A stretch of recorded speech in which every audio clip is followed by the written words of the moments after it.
Hello, hello, hello, Hey, America. hey, The morning. American Awakening Squad coming to you from less parts of the country than we normally do. You'll notice some really strange backgrounds for some of us. We'll talk about that in a little bit.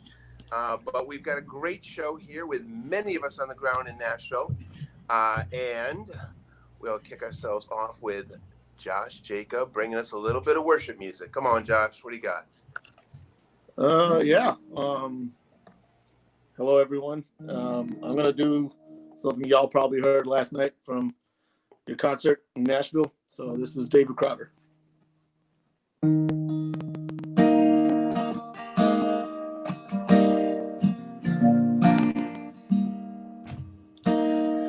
Come out of sadness wherever you've been. Come broken hearted where rescue begin. Come find your mercy, oh sinner, come near. Earth has no sorrow that heaven can't heal. Earth has no sorrow that heaven can't heal. So lay down your burdens, lay down your shame.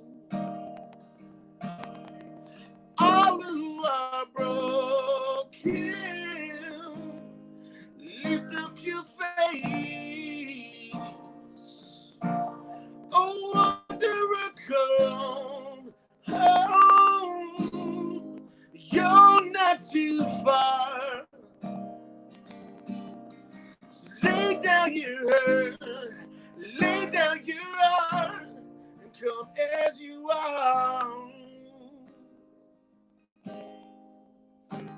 There's hope for the hopeless and all those who strayed.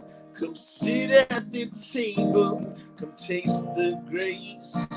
There's rest for the weary, rest that endures. Earth has no sorrow that heaven can cure. Earth has no sorrow that heaven can cure. So lay down your burdens, lay down your shame. All who are broken, lift up your face. Oh, wanderer, come home. You're not too far. So lay down your hurt, lay down your heart, and come as you are. Come as you are. Falling is ours. Come as you are. There's joy for the morning, oh sinner, be still. Earth has no sorrow that heaven can't heal. Ooh, earth has no sorrow that heaven can't heal. So lay down your burdens, lay down your shame. All who are broken, lift up your face. Oh, wanderer, come home. You're not too far. Lay down your hurt, lay down your heart. Come as you are. Lay down your hurt, lay down your heart. Come as you are. So lay down your hurt, lay down your heart. come as you are.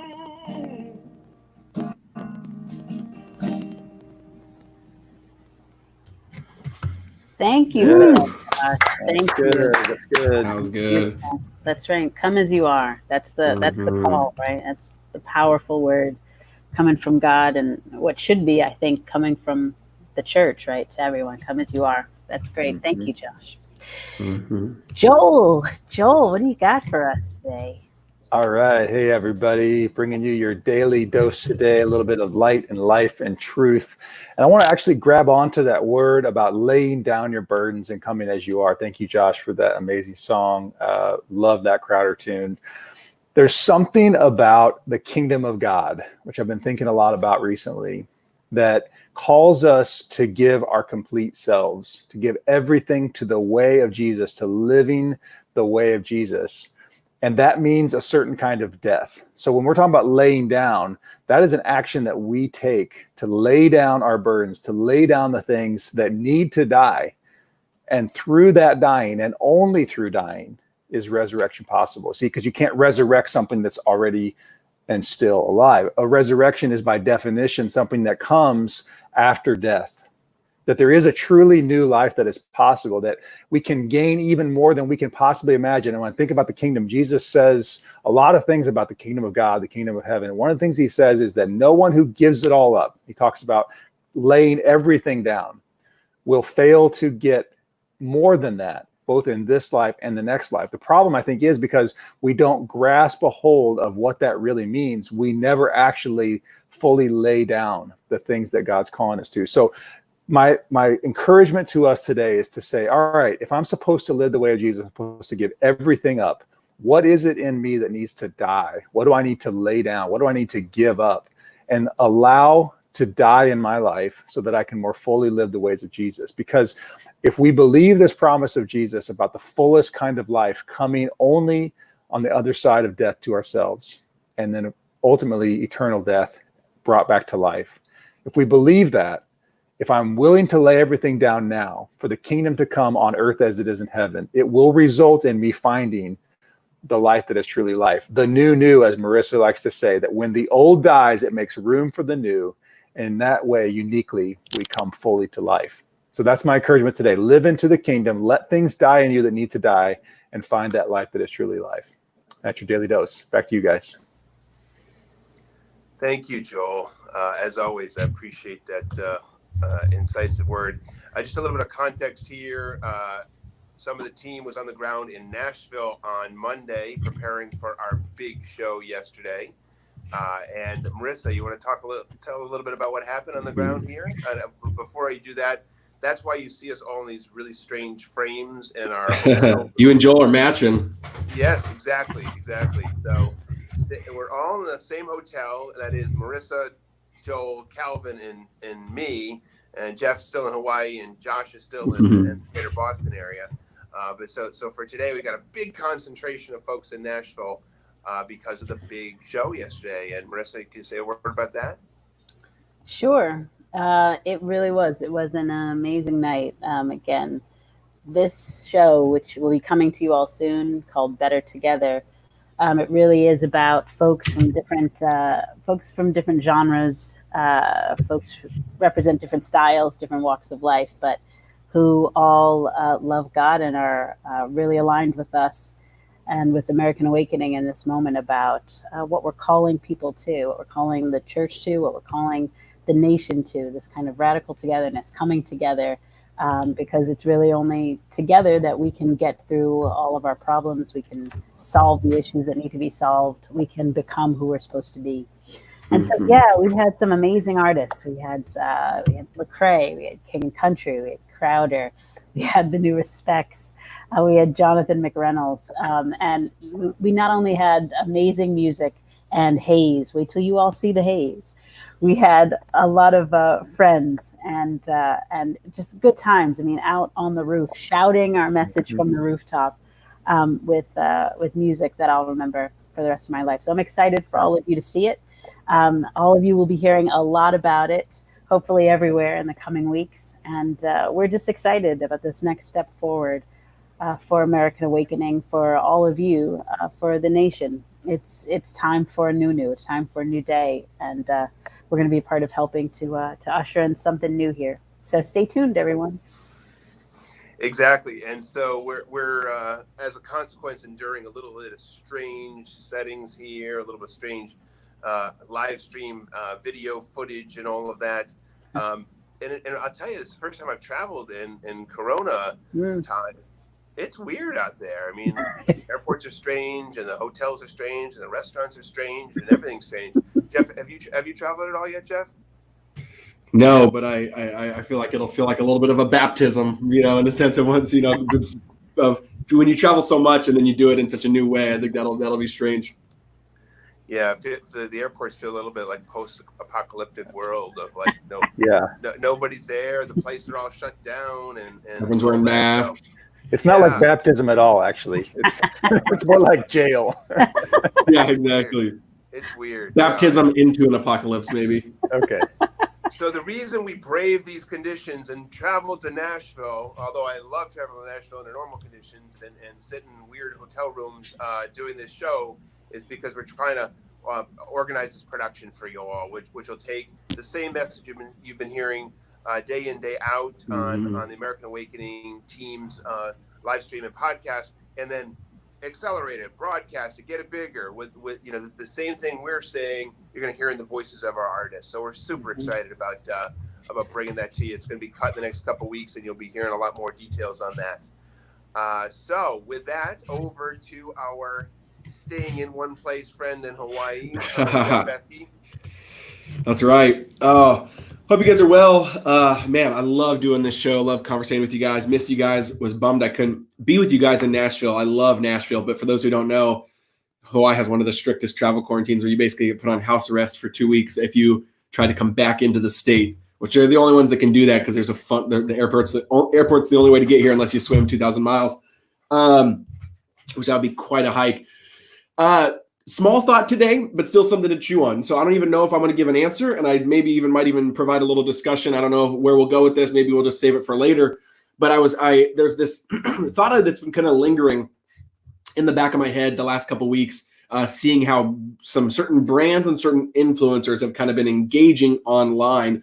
And there was an article I read this morning that wasn't particularly about this. It was actually a fascinating article, by the way. It was called "The End of the Girl Boss is Here." What a title. And I would highly recommend the article. Thought-provoking, had a bunch of different layers and context to it. But towards the end of the article, there's this quote where she says, "The rise and fall of the girl boss says more about how comfortable we've become mixing capitalism with social justice as we look to corporations to implement social changes because we've lost faith in our public institutions to do so for us. As Americans become less religious and our distrust in politicians grows, we increasingly now turn to brands and influencers for moral leadership." And that last line kind of put words to what I've been kind of thinking about in my own head of, is that a future we want?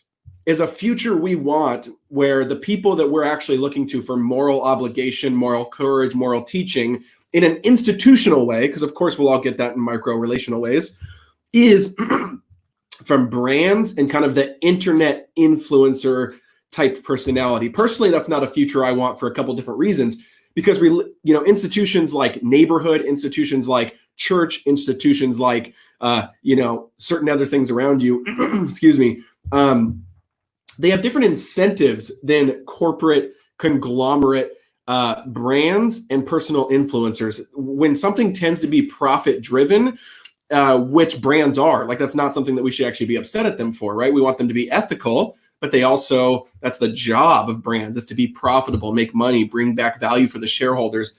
I don't know if that's exactly who I want to be the person giving kind of the, moral teaching of the day. And I don't think we're all saying that, but it is subtly happening now in this moment. And as long as we continue to support it with how we ask and engage certain things, it'll put them in that position. So I don't even know if that's an answer or anything but it certainly is something to chew on. Is that the future we want? Is that what we want? How can we stop that? How can we make sure that doesn't continue? And so, yeah, it's a little bit more of a grenade today than a sniper with an answer, but I hope that gives you something to chew on. Wow. I guess that is a grenade. That's good, Jeff. I, Really good. and I've been feeling that and I don't know what's the word for it, decrying that for some time. You know, there is very little institutional authority now. In a lot of ways, for a lot of respects, for good reason, because we've gotten to a point where we've got enough information about institutions that have breached our trust. Yeah. That we're They struggling. corroded Like, from the inside. Yeah.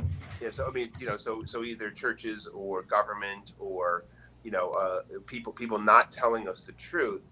That for good reason we don't trust those things the way we perhaps we did in the past, or we don't have them positioned in the right way in our heads and hearts. Yeah, but the alternatives that you're talking about, Jeff, is not very appealing. You're right.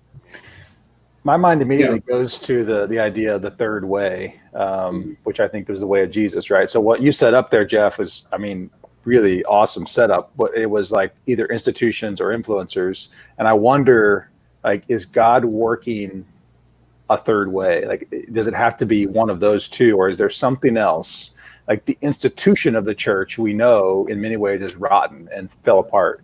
But what if there's like the way? What if there's something in which the people of God can inspire and create something new that can drive that leadership? That's not. I love that. Either of those. Yeah. Well, I think at some level, just because something's on a more macro level, it can still be an institution. And so I think you're right. I think we are seeing where I'd love to see the larger institution of the church be replaced by the more kind of organic communal institution of the church, which I think is happening on a grassroots way. Basically like neighborhoods, communities, a new family of God that Ephesians talks about. And I think, that's what's not happening right now. And so then the vacuum's being created and it's being replaced with businesses, brands, influencers, et cetera, for our peak of who we want to be and where we get moral authority.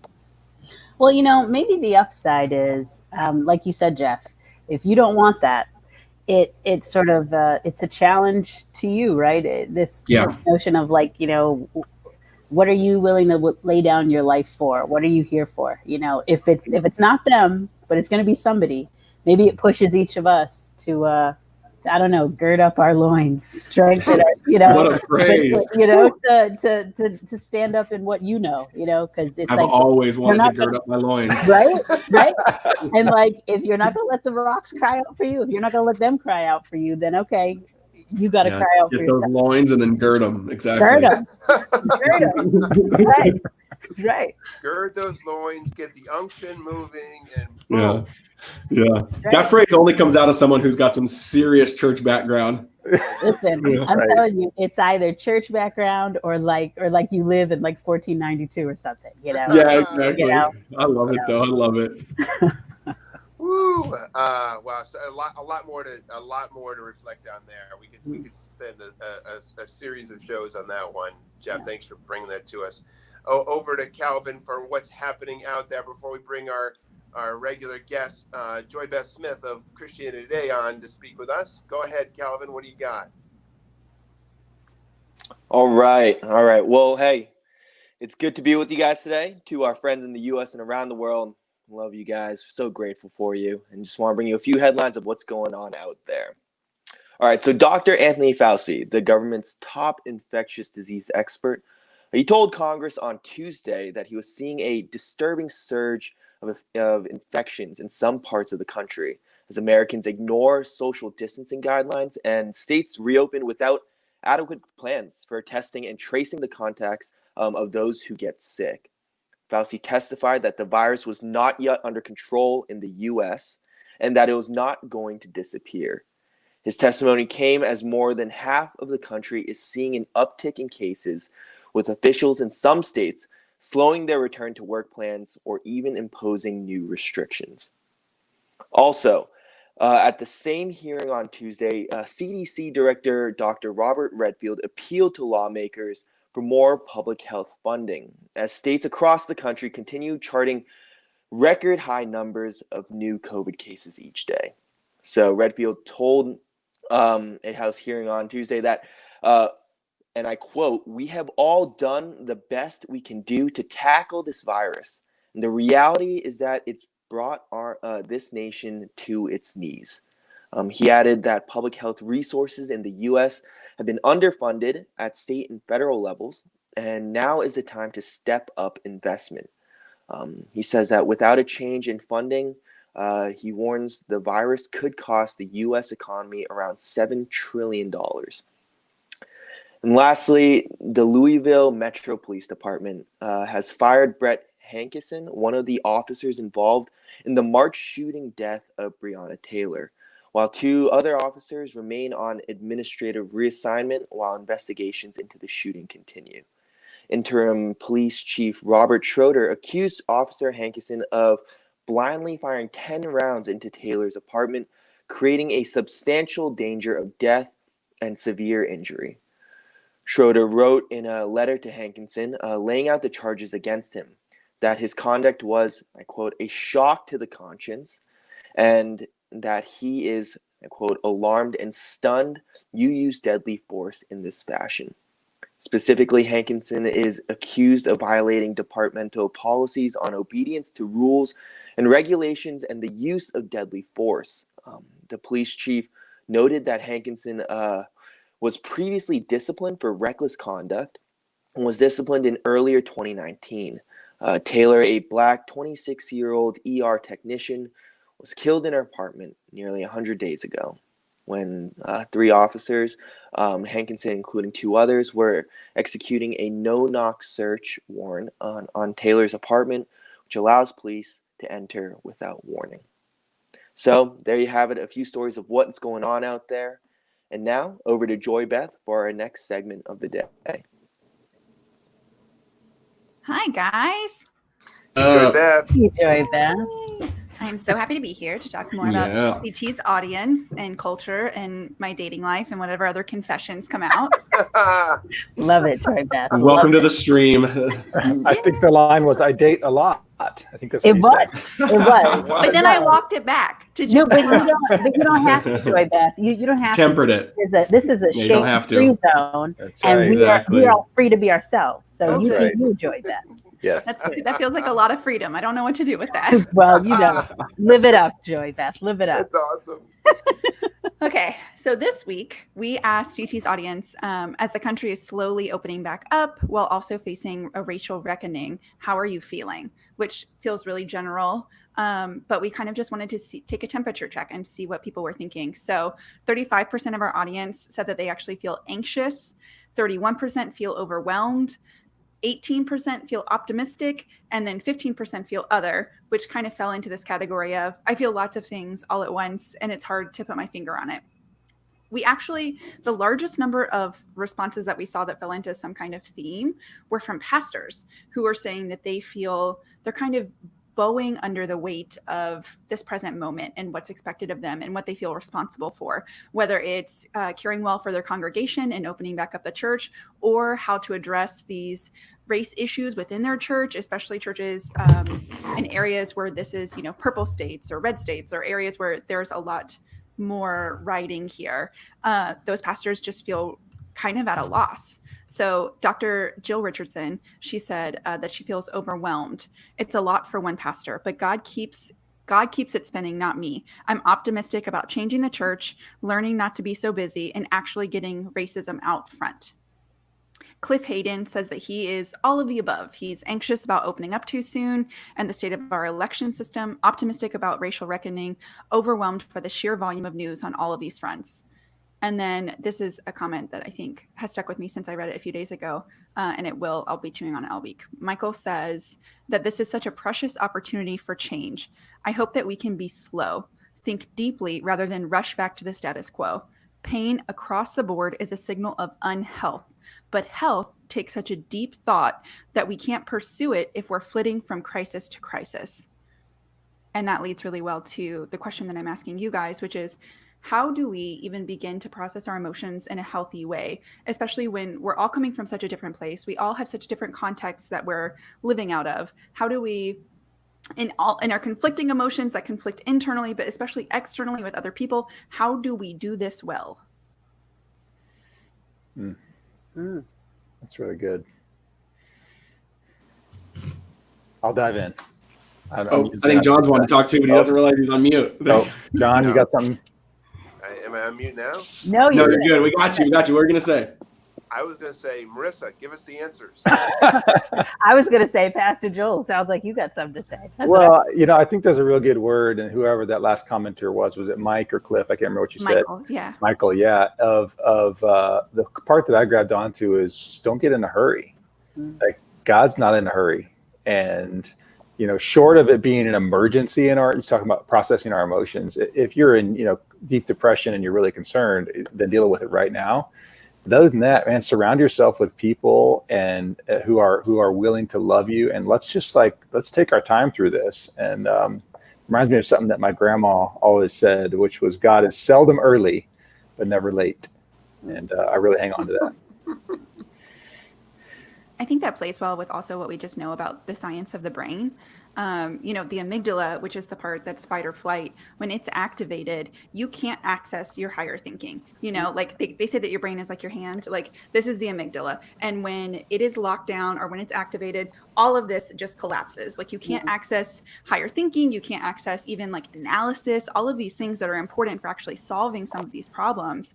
We can't even think about if what we're feeling is fear and anxiety and everything that we're rightly entitled to feel. If that's what's buzzing through us, there's no way that we can even try and actually address these problems. And so the only way to like deactivate the amygdala is to feel safe, to find places of trust, to be able to like start verbally kind of metabolizing some of that trauma. And then you can start thinking more deeply and coming to answers. Mm-hmm. So you said basically between the top two sort of responses, what was it, like over 60% of people? What was it? It was overwhelmed and what? Overwhelmed and anxious was 66%. Wow. Mm-hmm. And can I just clarify for a minute? 66% of were they church leaders? This is CT readers. So CT readers, okay. Yeah, our audience is across the board as But far as the comment when you did further commentary, you sort of clarified about people that were trying to figure out their church direction, right? That's right. So we had 15% who classified themselves as other, and a lot of the people who wrote in to clarify what that meant, they were pastors who were saying I feel all of this. I feel, I can't even pinpoint my emotions because I feel so overwhelmed. 66% is a really big number. That's I mean, I'm glad you said that, John, because I wasn't going to put that out there first, but that's kind of shocking to me. Maybe it shouldn't be shocking, but no. Well, remember we've been talking for a while about the NBC Wall Street Journal poll. 80% of Americans think the country is spiraling out of control. Yeah. 80% and that's not to belabor this, but of course CT survey is unscientific. It is self-selected and all that. The NBC Wall Street Journal one is theoretically scientific to capture everybody in some sort of portion. That is mind-blowing. That 80% of the people think that it's spiraling out of control, which is certainly corollary to 66% of people feeling overwhelmed and anxious themselves. And this is us, right? People who a cornerstone of our faith is like we recognize anxiety, we recognize that there are lots of things coming against us, but we supposedly believe that we got like some tools to break out of that. Mm-hmm. So that's interesting. I mean, I'm wondering about us now. I'm wondering about us because if 66% of us are in the we're maybe either in the bell jar or headed there, man. How are we showing up in the world? I hope it's a testament of that people were in like a moment of clarity, but we're like on our way somewhere else. I'm hoping. I mean, I know people probably didn't check in about how they're working through it, but I'm hoping we're working through it. I wonder if part of it has to do with a lack of like those temporary small hits of hope. Even in the States, we see opening back up, we actually see a surge of new cases in the racial reconciliation talks and all of those things. There's very little immediately gratifying where people feel heard and understood and that justice is actually being given. And so I kind of wonder if it's that we have such not a short-term view, but we want to feel like our anxiety is actually doing something, like the protest is doing something and our feelings are accomplishing something, but there's just a lot of bad right now, and it's hard to see the greater hope there. That's a scientific hot take right there. There's just a lot of bad out there. It's true. No. So is this also where like something like rest can get introduced, right? You know, it's interesting. I was having a conversation yesterday with one of our friends and partners, Mike, who played D1 football at Oregon State, and he was a quarterback. He was sharing how, like, his first scrimmage when he showed up freshman year, the pace in which people were rushing him, just the pace of the game was so much faster that he actually froze up. You know, like he couldn't even make a play on the ball. And again, as an athlete and for those who have played sports, but just in general, when you're used to the pace of life or pace of the pace of the game, it's hard to make a play. It's hard to think clearly, as you were saying. So I wonder if there's something there, you know, in the way that we rhythm and pace our life, right? That's kind of like the beautiful thing about Sabbath, that we're actually willing to set some time aside, even if it's an act of discipline and faith, right? Like, I don't feel like I can do it right now, but almost forcing it sometimes and saying, no, I'm going to set this period of time aside. I wonder if what that allows is us to slow down our day, slow down that moment, slow down our week enough where you're just kind of being still, taking a step back from everything. And again, to go back to the sports analogy, where you can actually make a play, right? Where you can think clearly enough to make the right call. Yeah, that takes me back to Jeff's comments about taking digital Sabbath too. Like, a lot of people get anxious and overwhelmed, and if you keep consuming the anxious and overwhelming media, like, you're only going to get more anxious and overwhelmed. Like, you don't fight anxiety by like more information. You fight anxiety with the rest and the Holy Spirit, and like finding security in really what matters.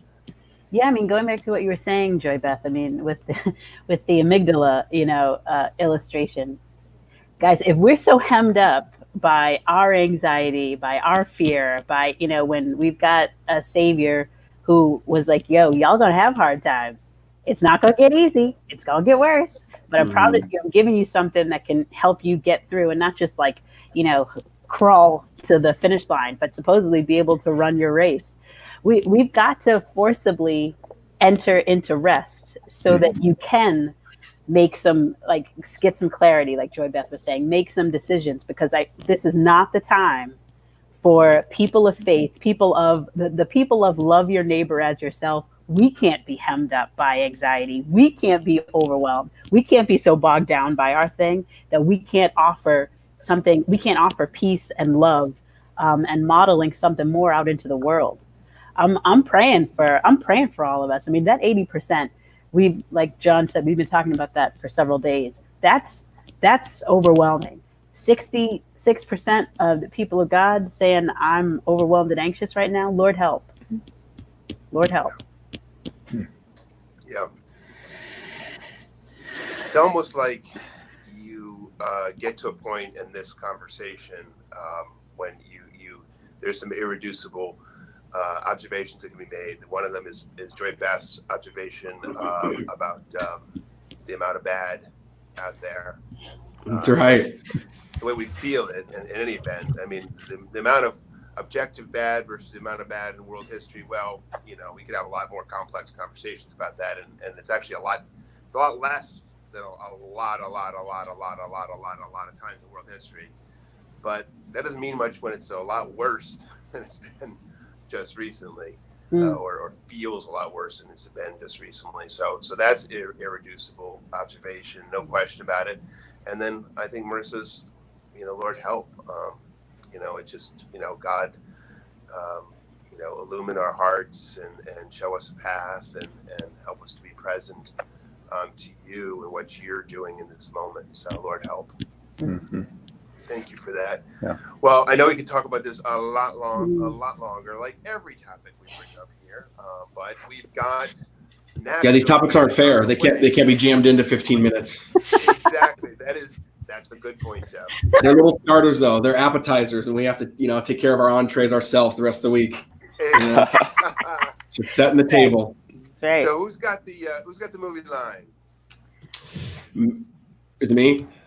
Right? Yeah, me. But I remember It's always you. I know. I still am like, where's it at? Where'd I put it? I always have it pulled up, and then it's like I literally, just to let you guys know, I am a prepared man. I pull it up beforehand. It's all there, and I'm all ready. And then something about the moment, just like, I'm where to go. I don't. It's the amygdala, man. Probably just going to fight on. Do we? I can't locate do we need it. to have a serious conversation amongst ourselves, you know, in front of everybody about whether we want to take this responsibility away from you? Because I mean, you just might. I mean, like I said, I'm prepared and everything, but there's something about the moment where I just freeze. I'm still trying to get to the big leagues. Yo, it's like 5 or 6 in the morning, also. So Exactly. No, this wouldn't be. This isn't like a punishment. This is like a No, I see what you're saying. You're throwing me a bone. I might take you up on that. Maybe we're poor guy. I mean, you know. Yeah, exactly. He has to repeat the same pattern. You know. Yes, exactly. He has to live this horror story every day. I know. Starting to be a little PTSD with the movie line. And especially because I forgot once or twice early in the beginning. When I actually did forget, then that's probably why I freeze. All that to say, yes, and I actually remembered this one because I hadn't seen it before. I didn't even heard of this movie. So, Marissa, I don't know where you pulled these from, but this was a good one. And I believe it's like a biopic on Mother Teresa, right? It is. Awesome. So, yes, without further ado, a little clip from The Letters. Lord, make me a channel of your peace. Where there is hatred, may I bring love. Where there is wrong, may I bring spirit of forgiveness. Where there is discord, may I bring harmony. Where there is error, may I bring truth. Where there is doubt, may I bring faith. Where there is despair, may I bring hope. That where there are shadows, I may bring light. That where there is sadness, I may bring joy. Amen. And you know, I always wondered if 400 or 500 years ago, when St. Francis of Assisi composed this prayer, that they had the same difficulties as we have today, because it is very fitting for us also.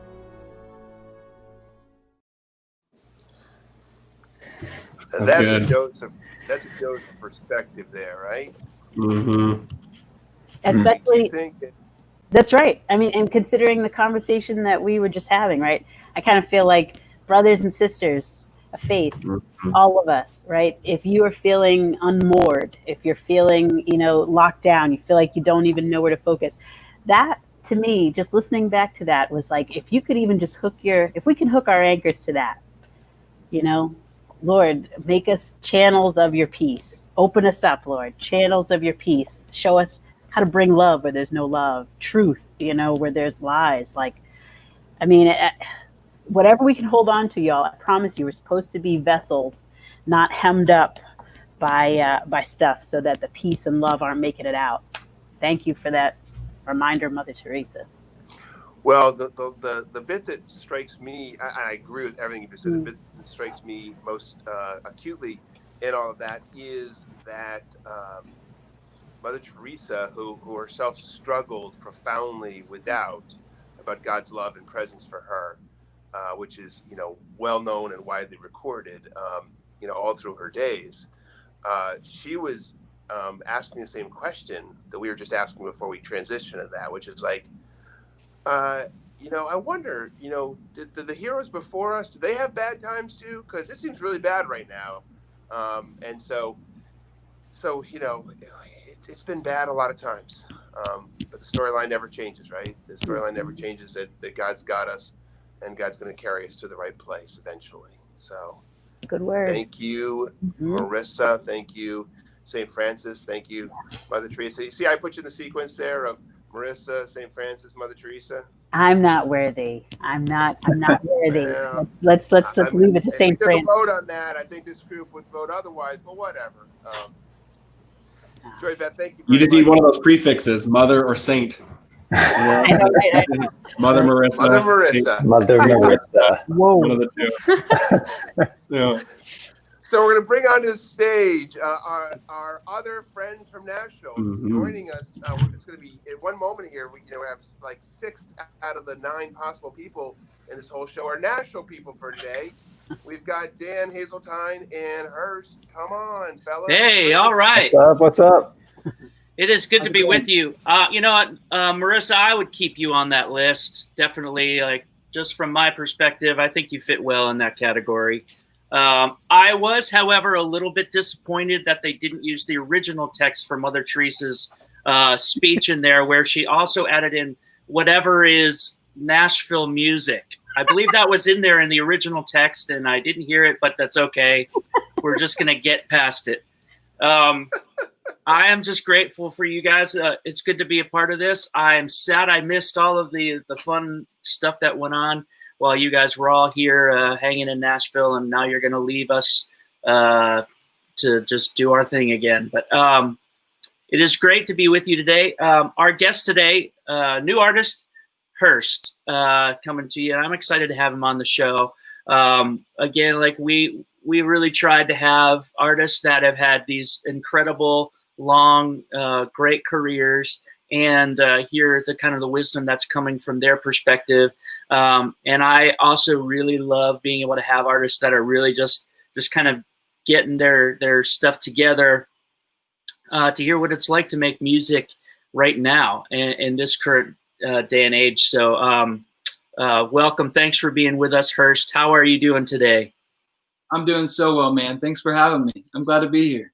Yeah, man. Well, it's good to have you on. A lot of what I ask most of the artists, because we've been in such a crazy, just crazy season in history right now, is first just, has this been a creative season for you? Has it been, or like high anxiety? We were talking earlier in the show about this poll where they were asking folks about, are you worried, anxious about the world kind of reopening now, or the country reopening, and all the anxiety that produces? But we've been in a long season where artists have been feeling either very creative, it's been a very prolific season for them, or it's been just really difficult to kind of get footing and figure out where you're supposed to sit in this moment. How have you been sitting in this?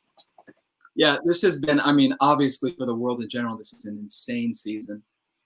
But even just for me, that I've had so much transition happen in my life in this season too. Yeah. And so that's kind of another layer of craziness. I actually I felt like this has kind of been a dry spell for me. There are days that I feel more encouraged about writing something, and there are days that, I just have to be okay with the fact that it's okay not to always be inspired. So it's been mostly dry for me, but I'm getting back into the swing of things and creating, disciplining myself into creating a time every day to create. Good. And it really is an interesting season because you specifically as a pop artist mostly now, that's an interesting genre to write about, because it seems like everybody's paying attention to a lot of very serious things right now. We're talking about a virus that is destroying lives, and we're talking about racism, and we're talking about gay rights and things like that all of these things are being lumped onto us, and we're having these conversations. But in the midst of it, we get pop music, and pop music is supposed to be the space where people are telling us what we want to hear. It's the spot where we kind of go, oh yeah, this makes me feel comfortable, hopeful. And so you're in a tough spot as a pop writer, I think, right now, right? Yeah, and I will tell you too. So this large season of transition for me too, in the midst of June, which for many people is celebrated as Pride Month, I am a Christian. I'm also gay. And so that has been, this season has kind of been my coming out, which has meant a lot of things like stepping down from my job at a mega church. So that happening in the middle of all of the other craziness. It's a wild, wild season, man. And so it's interesting to try to find the, not extreme, I've heard people say that everything is a road, and you can either be in the ditch on the right side or the ditch on the left side. People rarely try to find the middle ground, I think, which is where we find the good and the honest and the true things. And that's kind of what this season is looking like for me. What does that middle ground look like? Yeah, we are all trying to keep a focus on the humanity of where we are. There's so many external things, but at the core, I think that's part of where the anxiety is we keep losing grip on what makes us human, what makes us, what really connects us together, and instead of focusing, we're focusing on all those externals, and we have to keep grasping that what makes us human, what gives us the reasons to value each other over what gives us reasons to separate from each other. So I'm glad you're with us today. Do you what do you got for us music wise? I see you got a guitar on. We'd love to have you play a song for us.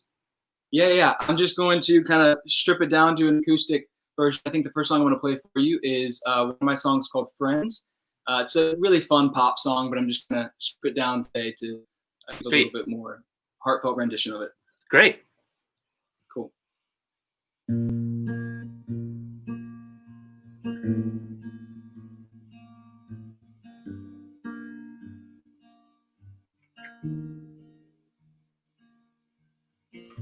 I remember late nights, long drives, you and I, we fell in love.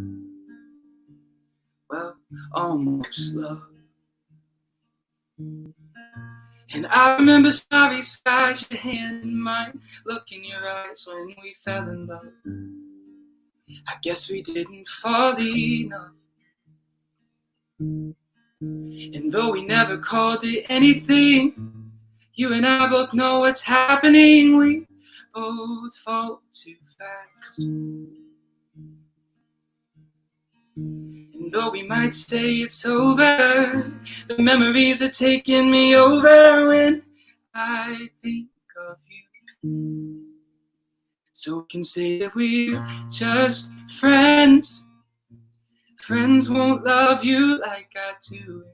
Pretend, yeah, to call it something else and hide the truth. We got loose ends, and lately all of mine are tied to you. I know I can't pretend we're just friends.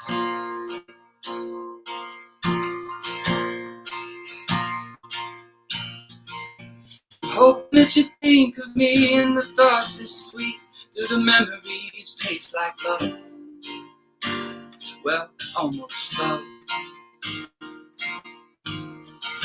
'Cause honey, when you look at me, you're all I see. In every dream now I fall in love. So tell me, did you fall in love? And though we never called it anything, you and I both know what's happening. We both fall too fast. And though we might say it's over, the memories are taking me over when I think of you. So we can say that we're just friends, yeah. Friends won't love you like I do. Pretend, yeah, to call it something else and hide the truth. We got loose ends, maybe all of mine are tied to you. I know I can't pretend we're just friends. You said that you wanted me. Is that still true? You said that you needed me, but I still need you. You said that you cared for me. Is that still true? You said that you love me. Oh, you can say that we're just friends. Friend won't love you like I do, and pretend, yeah, to call it something else and hide the truth. We got loose ends, maybe all of mine are tied to you right now. I can't pretend we're just friends. You said that you wanted me. Is that still true? You said that you needed me. but I still need you. You said that you care for me. Is that still true? You said that you love me. When I still love you. Even though we're just friends, I still love you. Even though we're just friends. Yeah. There you go. That's friends. Great. Beautiful. Yeah, man. Awesome. Good song. I like that one. Yeah, that's great. So let's just briefly. I just want to find out what you're going to be up to lately. Like, what are you going to be doing as the world kind of starts to open up? Are you going in the studio? Are you making are you planning on making more music? I saw you just released a song in April. The whole new scene is, people aren't putting out full records anymore. They're just putting out singles and kind of doing that whole thing. Do you have a plan for kind of making some more music soon, or? Yeah. So I'll probably be dropping singles of my own here and there. Probably one in a couple weeks or so, just kind of gauging when the time is right for that. But then other than that, I'm actually really going to be focusing on songwriting in general, whether that's for myself or for other people. This season is going to be linking up with some friends in the area. Now that I'm in Tennessee, I've moved to the area, and so we're going to be writing together and just kind of creating disciplined time to do that. So I'm excited for that. Good. That's the most likely part of the process to me. Well, if there's one thing we need in Nashville, it's more great songwriters. So welcome to the city, and we're glad to have you here. We'd love to hear you play something else. What do you got for us? Sure. Yeah, so I got this other song. It's called Honestly, and I think that especially in this season, in the world, what people want a lot of times is just genuine connection, and the hard conversations that have to be had.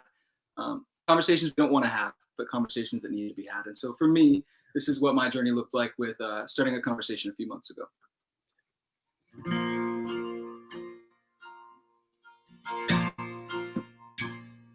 If I could stop it, you know I'd stop it.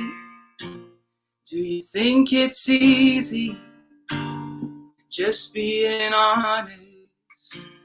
'Cause the truth gets heavy when you can't say it. I'm just being honest. Do you know the burden of being different?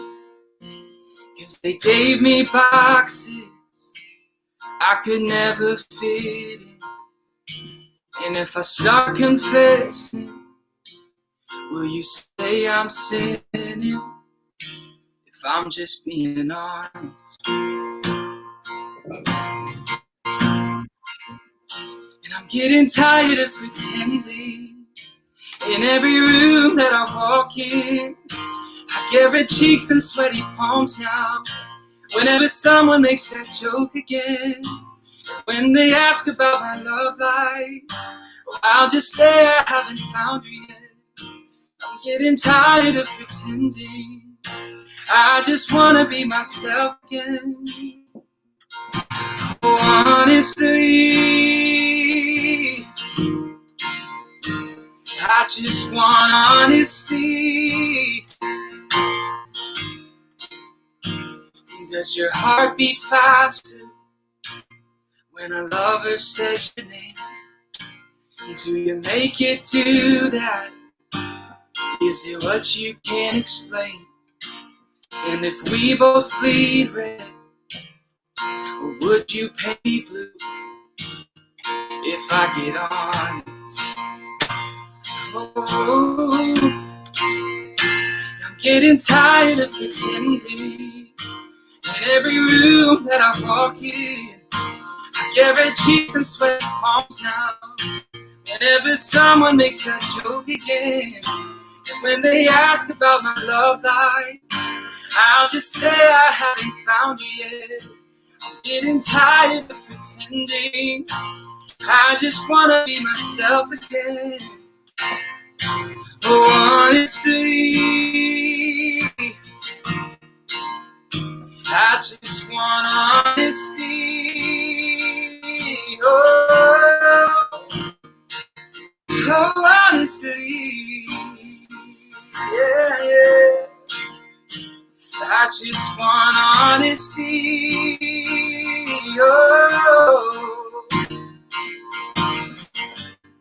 And I've been keeping this locked out. I've been afraid you might walk out.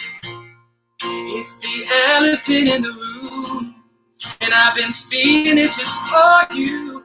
Can we put down our defenses and start a new conversation? Oh, that's all that I'm asking. I just want to take off the mask and live honestly. I just want honesty.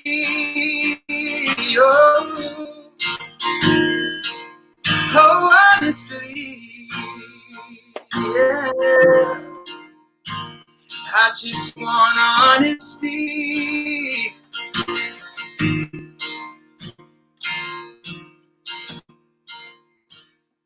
If I could stop it, I wouldn't stop it. Do you think it's easy just being honest? That's Yeah. honestly. Wow. Wow. Nice job. Great song. Yeah, I think that we are in a time right now where that song fits perfectly. The struggle we're in is how do we both be and let other people be whole people as we kind of live and navigate life together. And I feel like that song definitely it asks the right question or tells the right tale. So thanks, Hirsch, for being a part of that with us. We appreciate you coming on the show today. We hope for everybody out there listening, everybody out there watching, you'll go check out your music's available. I know it's up on Spotify. Is it on Apple Music or any of those other spots as well? Like kind of everywhere? Yep, everywhere music is streamed. You can go find it. Great. Go look for it. Check him out. Hirsch, we know this is going to be the journey for you is going to be a long and it's going to take a lot of courage for that. And we're glad for you just being with us and sharing part of it with us. So thanks. Grateful. All right. I'm going to kick it back to Marissa. Thank you, Dan, and thank you, Hurst. Thank you for sharing your heart, your life, your beautiful music with us. I thank you for that. Mm-hmm. And thank you for all of you out there, wherever you are, who have watched along with us live or who are going to watch back the replay. We're so thankful and grateful for you as well. Remember, God loves you. He's for you. There's so much more for all of us. We were built for this time, and we'll get through this again together. So take care. Look forward to seeing you guys in a couple of days on our next show. Again, we're excited to keep moving through our upcoming book. We're going to be talking about doing more with less. And that's something that we should all talk about at this time, not even just financially, but in a lot of other areas. What does it look like to press forward when you don't have what you think you might need? So anyway, tune in. Thank you guys, my fellow co-hosts, and we'll see you guys soon. Bye-bye.